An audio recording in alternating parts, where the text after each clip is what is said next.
एक सर्प ने बताया कि ये 8 बातें जो भी मनुष्य जान लेता है वह कभी गरीब नहीं रहता। दोस्तों, आज हम आप सभी को एक प्राचीन कथा का श्रवण करा रहे हैं। दोस्तों, इस प्राचीन कथा के माध्यम से हम जानेंगे कि ये 8 बातें जो भी मनुष्य जान लेता है वह कभी गरीब नहीं रहता। तो दोस्तों, चलिए कहानी में आगे बढ़ते हैं। ये कहानी बहुत ही ज्ञानवर्धक और शिक्षाप्रद है। ये कहानी आपको जीवन जीने की ढेर सारी प्रेरणा देकर जाएगी। तो दोस्तों, मगध राज्य के जंगलों में एक पहाड़ पर नाग और नागिन का जोड़ा रहा करता था। एक दिन वह नागिन नाग से कहती है, स्वामी, जो मनुष्य गरीब रहता है उसे क्या करना चाहिए जिससे उसकी गरीबी दूर हो सके। नागिन की बात सुनकर नाग उस नागिन से कहता है कि ये 8 बातें जो भी मनुष्य जान लेता है वह कभी गरीब नहीं रहता। इन 8 बातों को जानना प्रत्येक मनुष्य के लिए अत्यंत ही आवश्यक है। नागिन कहती है, स्वामी, मुझे मनुष्य के कल्याण के लिए आपसे 8 बातें जाननी है जो प्रत्येक मनुष्य के लिए अति आवश्यक हो, जिससे कलयुग के प्रत्येक मनुष्य का कल्याण हो सके। तब नाग उस नागिन को ज्ञान की उन 8 बातों को एक प्राचीन कथा के माध्यम से समझाता है। नाग कहता है, एक नगर में एक धनवान किसान रहा करता था। उस किसान के घर जुड़वा संतानें पैदा हुई थी। उन दोनों जुड़वा संतानों में से एक पुत्र था और दूसरी जो संतान थी वह पुत्री थी। उस किसान ने अपने पुत्र का नाम मोहन रखा और अपनी पुत्री का नाम चित्रा रखा। धीरे धीरे समय गुजरा और उस किसान की संतानें बड़ी होने लगी। जब उनकी आयु एक दिन विवाह के योग्य हो गई तो किसान को अपने बच्चों की विवाह की चिंता सताने लगती है। एक दिन वह किसान किसी कार्य से अपने पड़ोस के एक शहर में जाता है तो वहाँ एक व्यापारी का पुत्र उसे पसंद आ जाता है और उस व्यापारी के पुत्र के साथ में वह अपनी बेटी चित्रा का विवाह कर देता है। वह किसान अपने पुत्री के विवाह में कोई कमी नहीं छोड़ता है। इस प्रकार से चित्रा अपने पिता के यहाँ से विदा होकर अपने ससुराल चली जाती है। अपने पुत्री के विवाह के बाद वह किसान अपने पुत्र के विवाह के बारे में सोचने लगता है। किसान के मन में यह बात चल रही थी कि मेरी बेटी तो अपने घर की हो गई, अब मुझे अपने पुत्र का विवाह कर देना चाहिए। यदि मेरे पुत्र का विवाह हो गया तो मैं अपना बचा खुचा शेष जीवन अपने बहू बेटियों के साथ में रहकर आराम से गुजार लूँगा। अब नाग नागिन से कहता है, देखो, ईश्वर की लीला भी बड़ी ही विचित्र है। परमात्मा न जाने कब किसको धनवान बना दे और कब किसके लिए गरीबी का द्वार खोल दे, इसके बारे में कोई नहीं जानता। अब उस धनवान किसान के साथ भी कुछ ऐसा ही होता है। एक दिन वह किसान एक बड़ी भयानक बीमारी की चपेट में आ जाता है। जब किसान का बेटा अपने पिता की ऐसी हालत देखता है तो अपने पिता की ऐसी हालत को देखकर बहुत ही ज़्यादा दुखी हो जाता है और उसके बाद अपने पिता का अच्छे वैद्य से इलाज करवाता है और अपने पिता के लिए महंगी से महंगी दवाइयाँ लेकर आता है। परंतु उसके पिता की हालत में कोई भी सुधार नहीं हो रहा था। धीरे धीरे उस किसान की धन संपत्ति सारी पिता के इलाज में चली गई। इस प्रकार करते हुए उस किसान का बेटा अब गरीबी के कगार पर आकर खड़ा हो जाता है।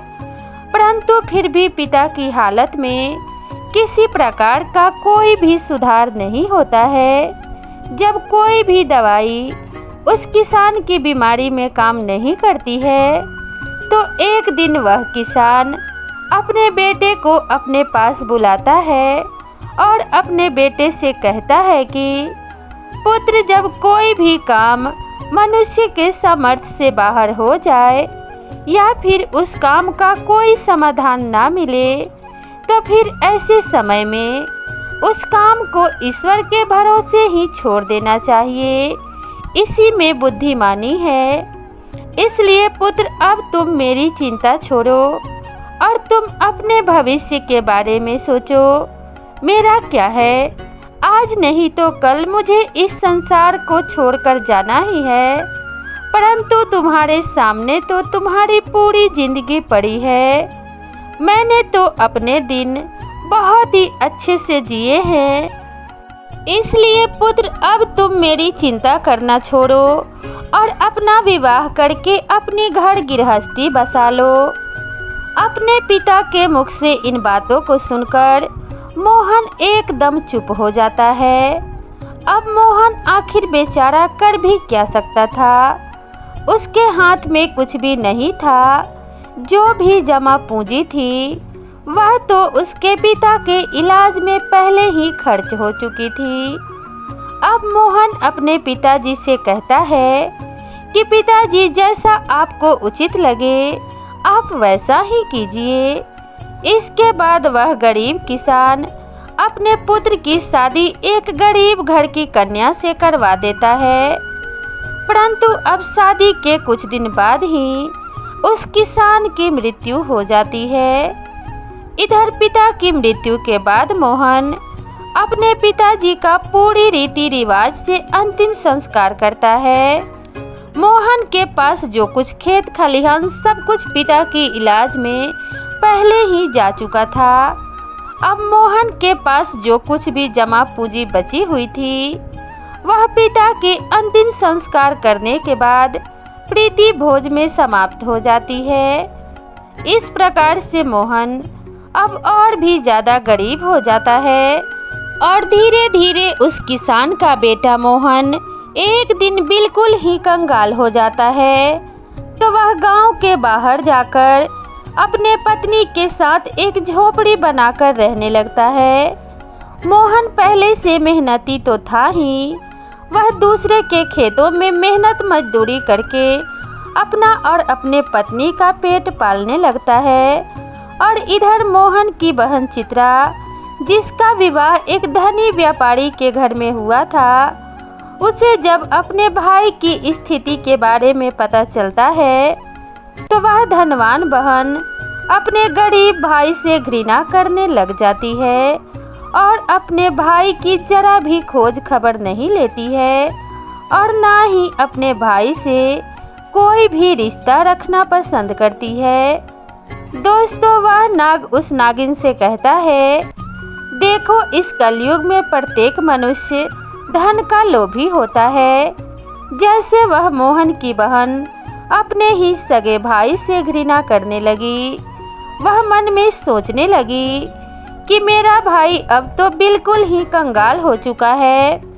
उसका घर जमीन सब बिक गया है और अब उसके पास में एक फूटी कौड़ी भी नहीं बची है। यदि वह ऐसी हालत में मेरे ससुराल आता है तो उसे देखकर मेरी देवरानियां और जेठानियां मेरा बड़ा ही अपमान करेंगी और मेरा मजाक बनाएंगे कि ये तेरे मायके वाले तो बिल्कुल ही कंगाल हैं। अब ऐसे में तो मेरे ससुराल में मेरी बहुत ही ज़्यादा बदनामी हो जाएगी। इस कारण से वह चित्रा अपने सगे भाई से रिश्ता तोड़ लेती है। वह बहन अपने भाई के लिए इतनी निर्दय हो जाती है कि ना तो वह अपने भाई को अपने ससुराल बुलाती है और ना ही कभी अपने भाई के घर जाती है। अब मोहन को धीरे धीरे अच्छी तरह से पता हो जाता है कि अब मेरी प्यारी सी मुस्कान वाली जो बहन हुआ करती थी वही बहन आज मुझसे नफरत क्यों कर रही है। इसलिए मोहन ने भी अपने बहन के ससुराल जाना छोड़ दिया। मोहन की बहन चित्रा की अपनी ससुराल में बड़े अच्छे से जिंदगी गुजर रही थी, परंतु मोहन मेहनत मजदूरी करके अपनी पत्नी के साथ झोपड़ी में रहकर किसी तरह से अपने जीवन के दिनों को काट रहा था। नाग नागिन से कहता है, ऐसे ही करते करते कुछ साल गुजर जाते हैं। अब चित्रा की भी संतानें बड़ी हो चुकी थी। कुछ साल गुजरने के बाद एक दिन मोहन की बहन चित्रा के लड़के का विवाह तय हो जाता है, लेकिन मोहन की बहन चित्रा अपने भाई को निमंत्रण नहीं भेजती। जब मोहन को इस बात का पता चलता है कि उसके भांजे की शादी होने वाली है, तो इस बात को सुनकर मोहन बड़ा प्रसन्न हो जाता है और अपने पत्नी के पास जाकर इस बात की खबर देता है। मोहन जब अपने पत्नी को यह बातें बताता है कि मेरी बहन के बेटे की शादी है और हम सभी को बहन के घर जाना है।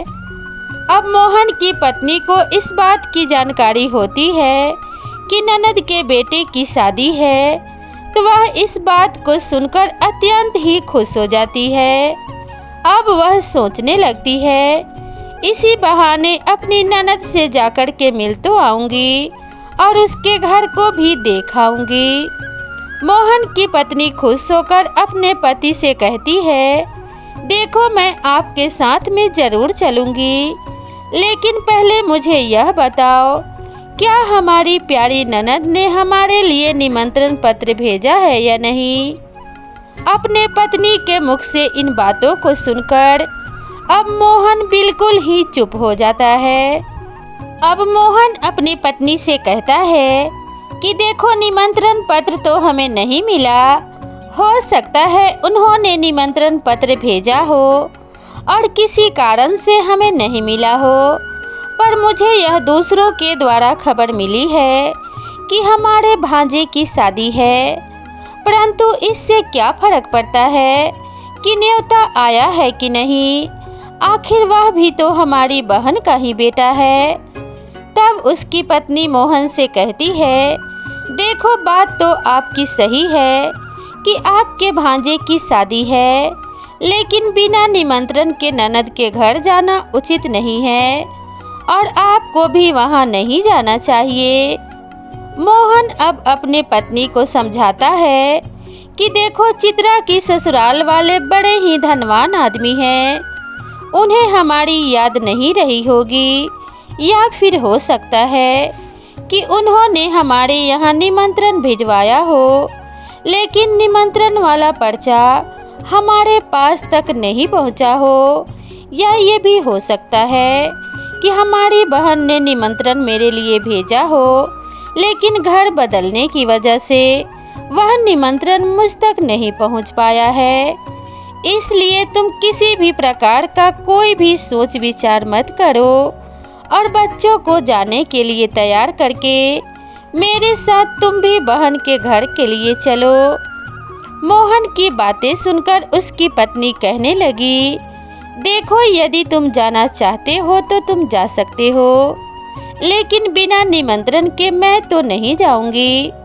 मोहन ने जब अपने पत्नी के मुख से ऐसी बातें सुनी तो मोहन कहता है, यदि तुम्हारी यही इच्छा है तो तुम बच्चों के साथ घर पर ही रहो, मैं अकेला चित्रा के ससुराल के लिए चला जाता हूँ। यदि मैं अपनी बहन के ससुराल नहीं गया तो मेरी बहन की देवरानियाँ और जेठानियाँ मेरी बहन को ताना मारेंगी और कहेंगी कि खर्चा ना हो जाए, इसलिए तेरा भाई नहीं आया। अब इतना कह करके मोहन घर के अंदर से बाहर चला जाता है। वह नाग नागिन से कहता है, देखो अब जो मोहन था वह बहुत ही ज़्यादा गरीब हो चुका था, उसके पास तो इतने भी पैसे नहीं थे कि वो अपने बहन के लिए कुछ वस्त्र खरीद सके। अब मोहन ने अपनी बहन के घर जाने के लिए अपने मित्र से थोड़े पैसे उधार लेता है। अब मोहन उन पैसों से अपने बहन चित्रा और बहनोई के लिए नए कपड़े बाजार से खरीद कर लाता है। बड़े ही सुंदर सुंदर वस्त्र उसने खरीदे थे और उन कपड़ों को लेकर अपनी बहन के ससुराल के लिए चल देता है। पैदल चलते चलते मोहन को सुबह से शाम हो जाती है। जब वह अपने बहन के दरवाजे पर पहुंचता है और दरवाजे के एक तरफ जाकर के खड़ा हो जाता है, मोहन बेचारा दरवाजे पर खड़े होकर अपनी बहन चित्रा के आने का इंतजार करने लगता है।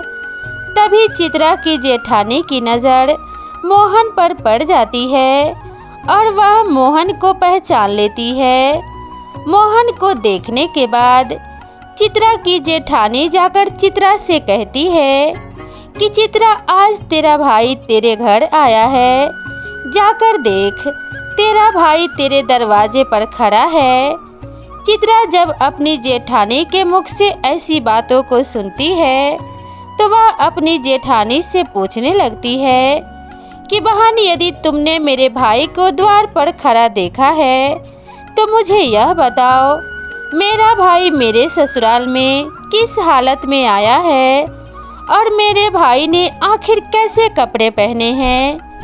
अब चित्रा की जेठानी कहती है, तुम्हारा भाई फटे पुराने वस्त्र पहनकर तुम्हारे द्वार पर खड़ा है, वह तुम्हारे बाहर आने का इंतजार कर रहा है। यह सुनकर चित्रा गुस्से से भर जाती है और सभी की नज़रों को बचाती हुई अपने भाई के पास पहुंचती है। मोहन जब अपनी बहन चित्रा को अपने पास आते हुए देखता है तो खुशी के मारे उसका चेहरा खिल उठता है। अपनी बहन को देख करके मोहन की आंखों में आंसू आ जाते हैं और वह आंसू भरी नज़रों से अपनी बहन को निहारने लगता है। उसके बाद चित्रा अपने भाई को लेकर सबकी नज़रों से बचाते हुए अपने घर के अंदर ले जाती है और पूछने लगती है कि भाई, तुम्हारे पास आखिर किसने निमंत्रण भेजा था जो तुम यहाँ चले आए। तब मोहन कहता है, बहन, तुमने तो अपने भाई को बिल्कुल ही भुला दिया है, परंतु मुझे किसी तरह से पता चला कि मेरे भांजे की शादी है, इसलिए मैं तुम्हारे लिए और तुम्हारे बेटे के लिए नए कपड़े लेकर आया हूँ। अपने भाई के मुख से इन बातों को सुनकर के चित्रा कहने लगती है, देखो भाई, तुम्हें इस तरीके से बेशर्मों की तरह मेरे घर नहीं आना चाहिए था। तुम इस तरीके से फटे पुराने कपड़े पहनकर मेरे घर तक चले आए, यह मेरे लिए बड़े ही शर्म की बात है। कम से कम अपनी नहीं तो मेरी इज्जत, मेरे मान सम्मान का तो ख्याल किया होता। आखिर तुम्हारी तो कोई इज्जत नहीं, कम से कम तुमने हमारी इज्जत के बारे में तो सोचा होता। चित्रा के मुंह से ऐसे कटु शब्द को सुनकर उस मजबूर भाई का कलेजा छलनी हो जाता है, लेकिन फिर भी मोहन अपनी बहन के पैरों में गिरकर माफ़ी मांगने लगता है। मोहन कहता है, बहन, मुझे क्षमा कर दो, मैंने नहीं सोचा था कि मेरी वजह से तुम्हारी इतनी बदनामी होगी। मैं तो हमेशा से यही चाहता हूँ कि तुम्हारी बदनामी ना हो, तुम्हारी देवरानी जेठानी तुम्हें ताना ना मारे, इसलिए तो मैं तुम्हारे लिए नए वस्त्र लेकर आया हूँ। यदि मुझे यह बातें पहले ही पता होती कि तुम मेरी वजह से इतनी आहत हो जाओगी और तुम्हें मेरे आने से इतना बुरा लगेगा, तो मैं तुम्हारे दरवाजे पर कभी नहीं आता। मैं तो यह सोचकर आया था कि मेरे भांजे की शादी है, यदि मैं नहीं पहुंचा तो मेरी बहन की देवरानी जेठानी मेरी बहन को ताना मारेगी और मेरी बहन दुखी हो जाएगी। मैं तुम्हें दुखी नहीं देखना चाहता था। मोहन की बातों को सुनकर चित्रा का गुस्सा जब थोड़ा शांत होता है तब वह मोहन से कहती है, चलो, जब तुम आ ही गए हो तो मेरी एक बात कान खोलकर सुन लो। जब तक मेरे बेटे की शादी नहीं हो जाती तब तक तुम इसी कमरे में बंद रहना और भूल कर भी इस कमरे से बाहर निकलने की गलती मत करना, वरना तुम्हें देखकर लोग कहेंगे कि चित्रा का भाई तो भिखारी है। जब मेहमानों के लिए भोजन बन जाएगा तो मैं तुम्हें भोजन की थाली इस कमरे में पहुंचा दूंगी। तुम भोजन करके चुपचाप पिछले दरवाजे से अपने घर को चले जाना। मोहन कहता है, ठीक है बहन, मैं आज रात को ही तुम्हारे घर से अपने गांव के लिए चला जाऊंगा। मगर मेरी तुमसे एक विनती है, मैं तुम्हारे और जीजा जी के लिए जो कपड़े लाया हूँ, तुम उन कपड़ों को रख लो।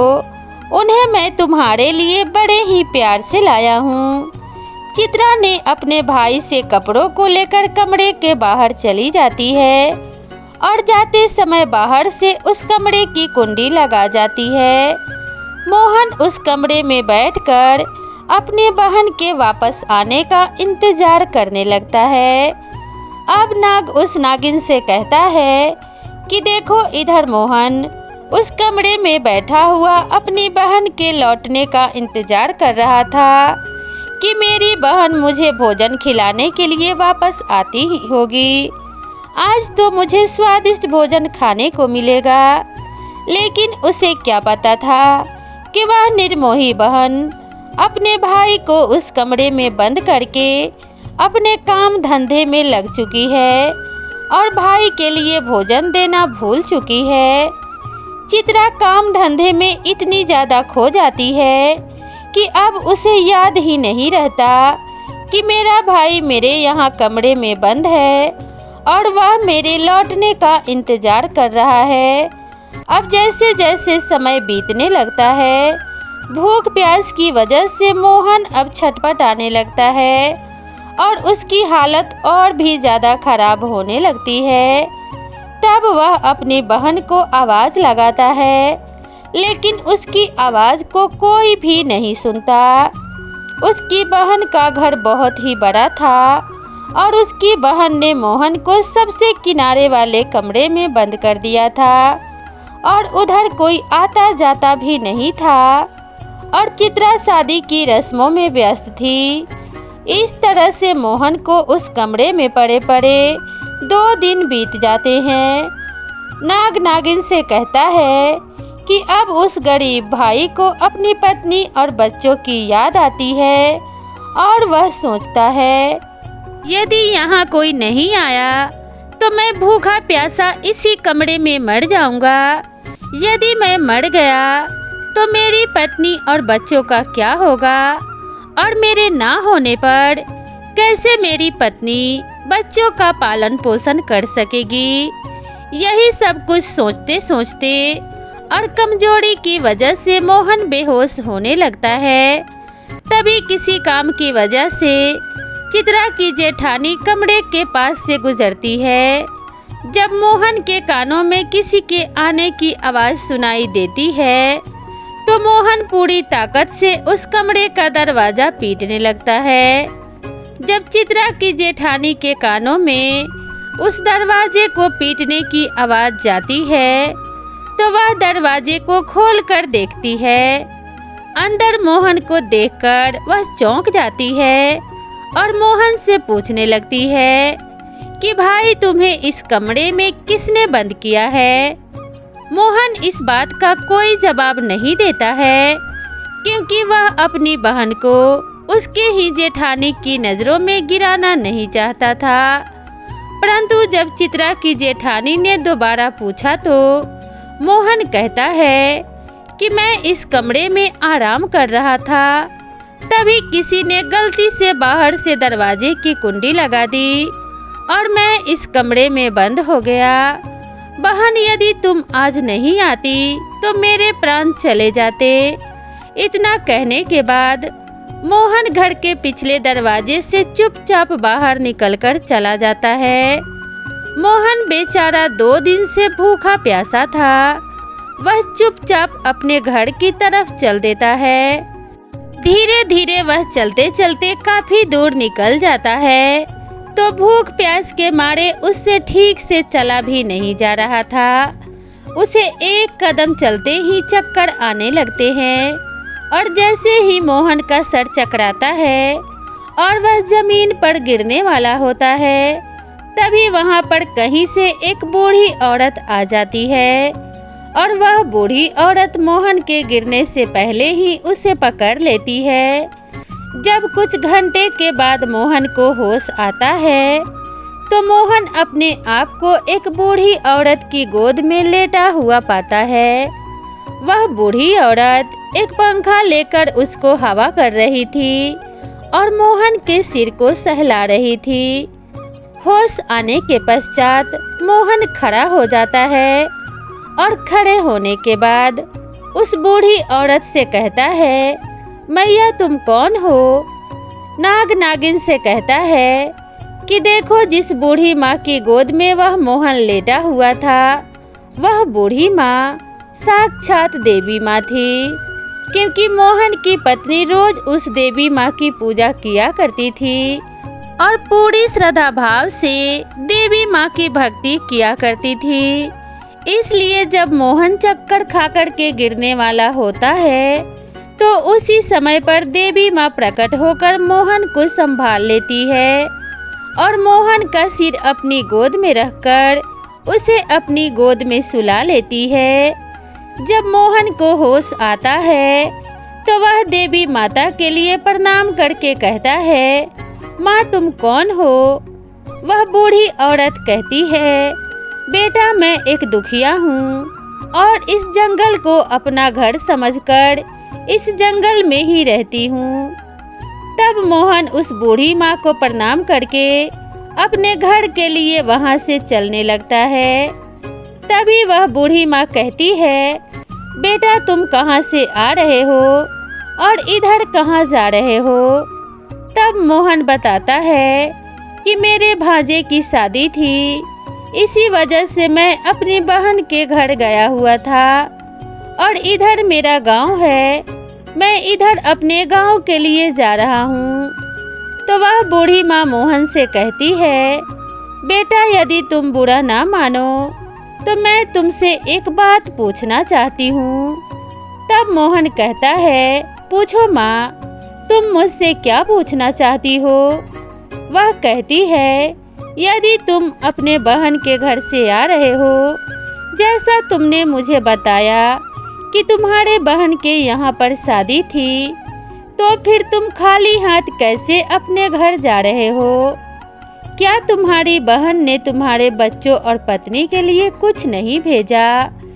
मोहन उस बूढ़ी माँ के मुख से ऐसी बातों को सुनता है तो उसकी आंखों में आंसू आ जाते हैं। मोहन की आंखों से झरझर आंसू बहने लगते हैं। मोहन उस बूढ़ी माँ को सारी बातें बता देता है। इस प्रकार से मोहन के मुंह से पूरी घटना को सुनने के बाद वह बूढ़ी माँ कहती है, पुत्र तुम किसी भी प्रकार की कोई भी चिंता मत करो, जो हुआ उसे भूल जाओ और मेरी बात सुनो। यहाँ से कुछ दूरी पर मेरा एक बगीचा है, उस बगीचे में अनेकों प्रकार के फल लगे हुए हैं। तुम उस बगीचे में जाना, पहले कुछ फल खाकर अपना पेट भर लो, क्योंकि तुमने 2 दिन से कुछ भी नहीं खाया है। जब तुम्हारा पेट भर जाए तो कुछ फल तुम अपने पत्नी और बच्चों के लिए भी तोड़कर रख लेना।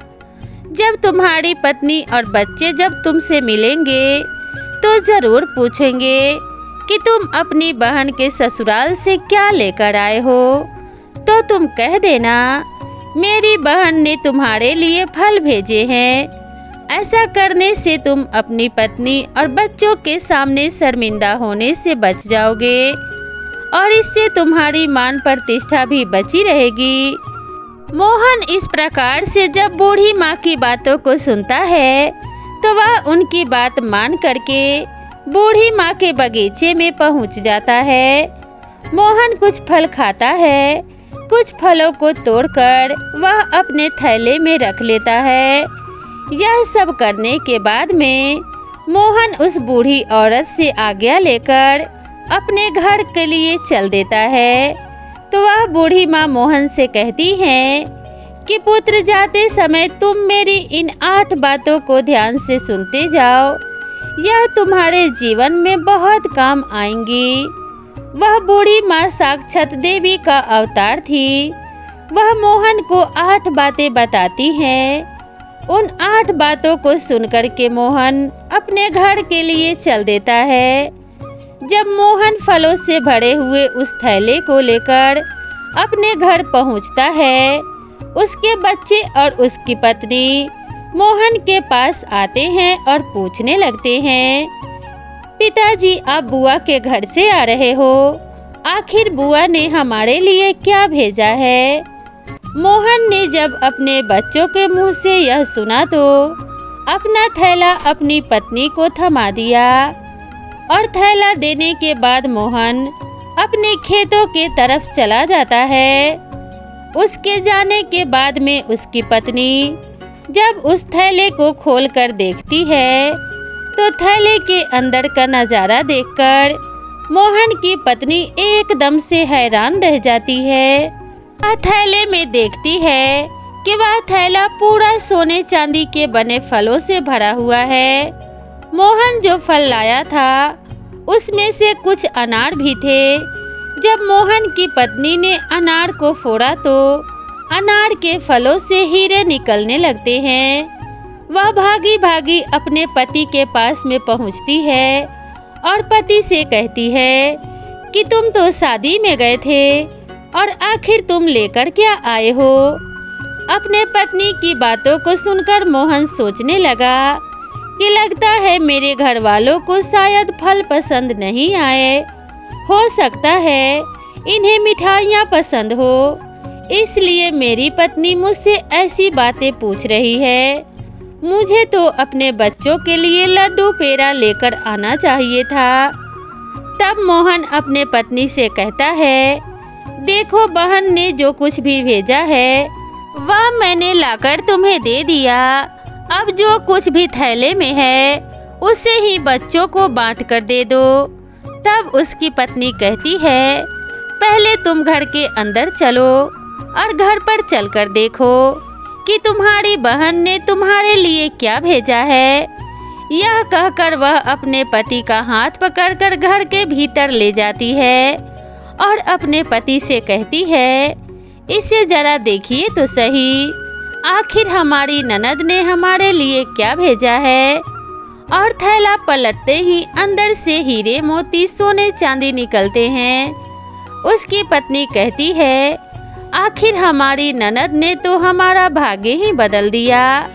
उन्होंने फलों में छुपाकर हीरे मोती भेजे हैं। जब यह नज़ारा मोहन ने देखा तो उसे सब समझ आ जाता है कि मुझे जो रास्ते में बूढ़ी माँ मिली थी वह कोई साधारण औरत नहीं बल्कि देवी माँ थी। वह बूढ़ी माँ ही देवी माँ थी। लेकिन इस बारे में मोहन अपने पत्नी से कुछ भी नहीं बताता है और मन ही मन उस बूढ़ी माँ का बहुत बहुत धन्यवाद करता है। इधर नाग नागिन से कहता है, उस किसान का गरीब बेटा अब पहले की तरह फिर से धनवान बन जाता है। कुछ समय बाद मोहन अपनी पत्नी और बच्चों के लिए एक अच्छा सा आलीशान महल बनवाता है और बड़ी शानो शौकत के साथ राजा महाराजाओं की तरह उस महल में रहने लगता है। अब लोग भी मोहन को ऐसा देख करके उसका मान सम्मान करने लगते हैं। एक दिन मोहन की पत्नी अपने पति से कहती है कि देखो तुम्हारी बहन ने हमें इतना धन दिया है कि अब हमारा नया घर भी बन गया है, इसलिए तुम अपनी बहन के ससुराल जाओ और मेरी ननद को मेरे घर बुला कर ले आओ। इसी बहाने से वह हमारे नए घर को भी देख लेगी और इसी बहाने से मैं अपनी ननद से भी मिल लूँगी। मोहन अपने पत्नी के कहने पर एक बार फिर से अपनी बहन के ससुराल चल देता है।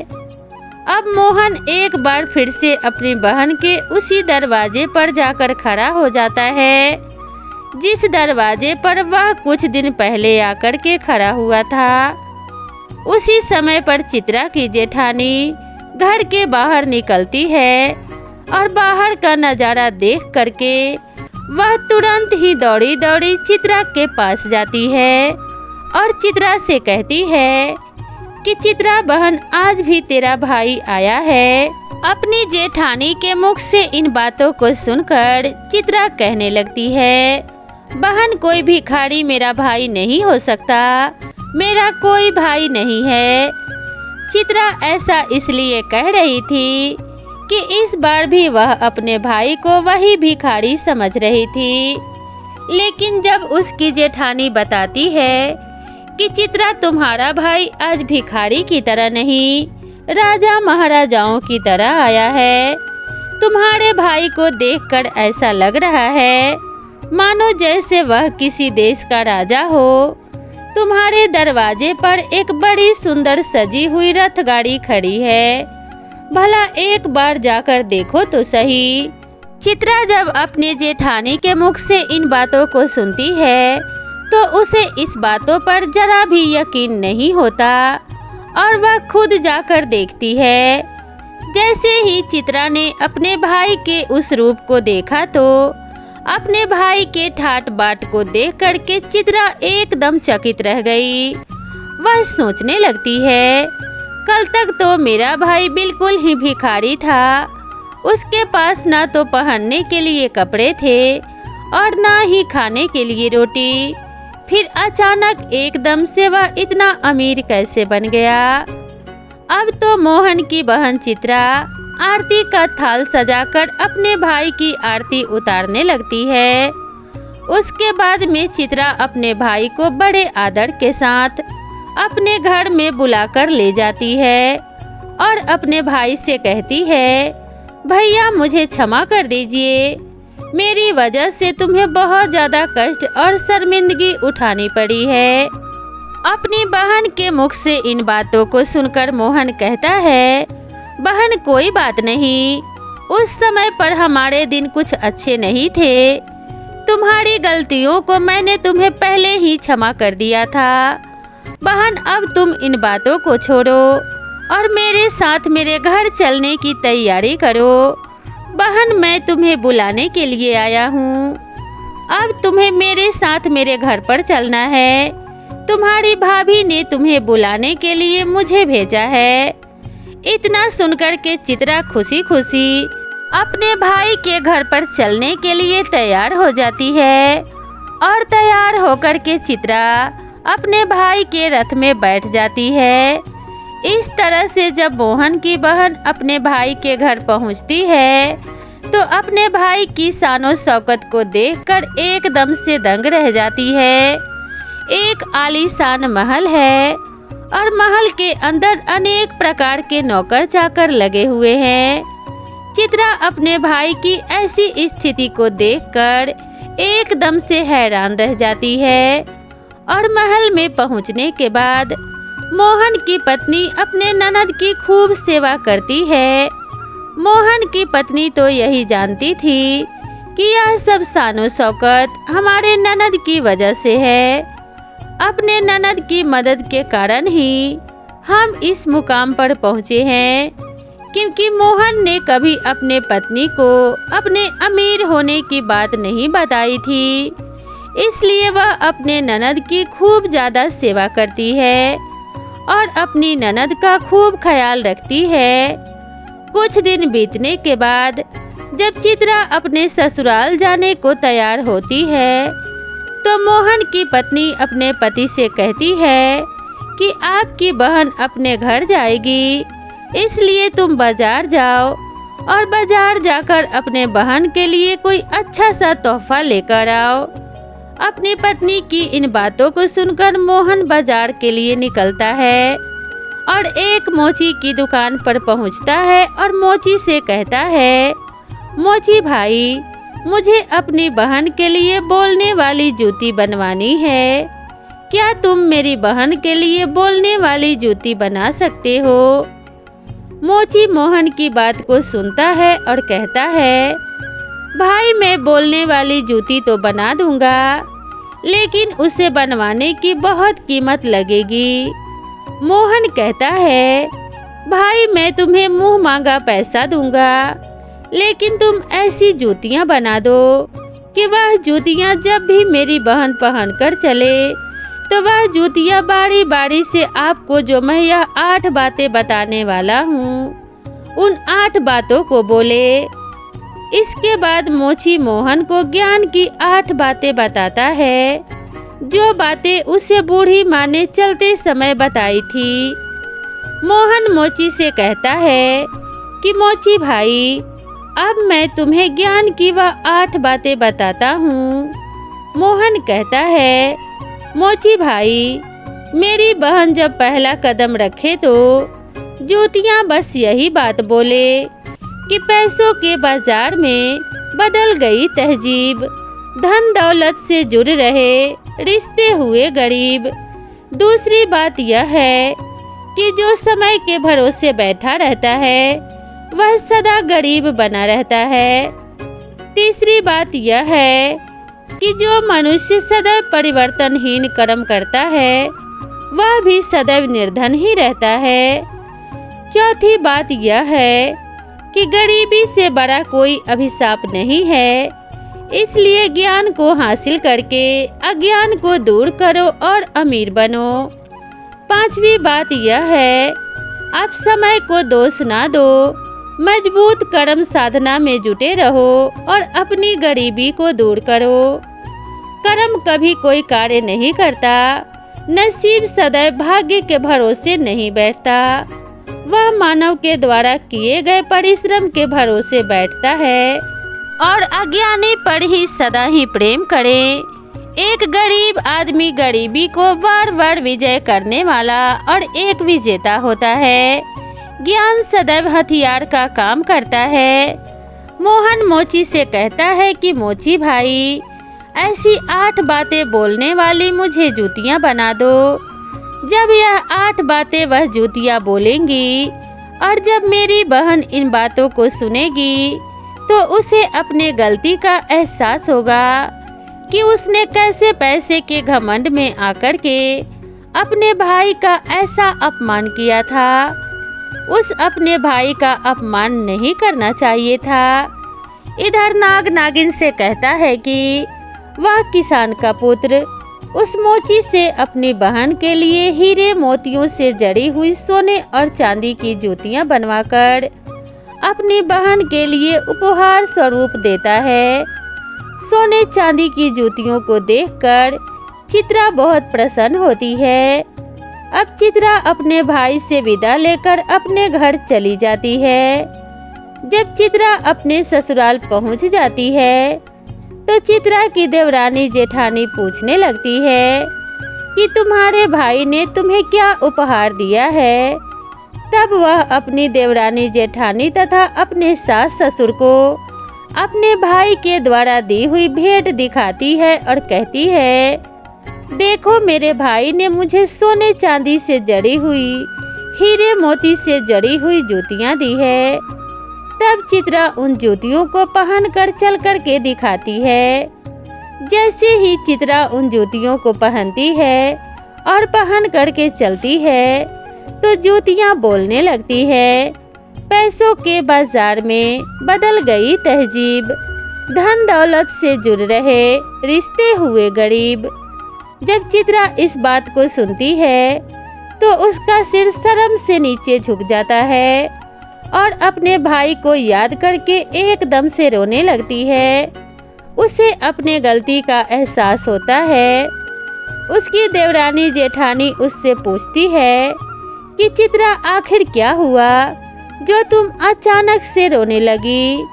तो चित्रा अपनी देवरानी और जेठानी को सारी बातें बताती है कि हे बहन, मैंने पैसों के घमंड में आकर अपने भाई को कितना भला बुरा कहा था। मैंने अपने भाई को एक गिलास पानी तक नहीं पूछा था। आज देखो मेरे भाई ने मुझे कितनी कीमती जूतियां बनवा कर दी है। अब तो मुझे अपने आप से घृणा होने लगी है। मैं तो जीना ही नहीं चाहती और ना ही मैं बहन कहलाने के लायक हूँ। तभी चित्रा की जेठानी कहती है, बहन जो भी कुछ हुआ हो उसे भूल जाओ। आगे से याद रखना, कभी किसी के साथ ऐसा बर्ताव मत करना क्योंकि जो व्यक्ति धन दौलत का घमंड करता है उसे माता लक्ष्मी हमेशा के लिए दूर चली जाती हैं। चित्रा की जेठानी चित्रा को समझाती है, जिससे अब चित्रा भी प्रेम व्यवहार के साथ सबसे पेश आने लगती है। दोस्तों, इस प्रकार से उस नाग ने नागिन को मनुष्य के जीवन में काम आने वाली 8 बातें बताई थी, जिससे किसी का भी जीवन परिवर्तन हो सकता है। तो दोस्तों, आप सभी को ये कहानी कैसी लगी कृपया कमेंट करके ज़रूर बताएं और इसी तरह की नई नई कहानियों के लिए मेरे चैनल से जुड़े रहें। तो दोस्तों, मिलते हैं इसी तरह की नई और ज्ञानवर्धक कहानी के साथ। तब तक के लिए नमस्कार।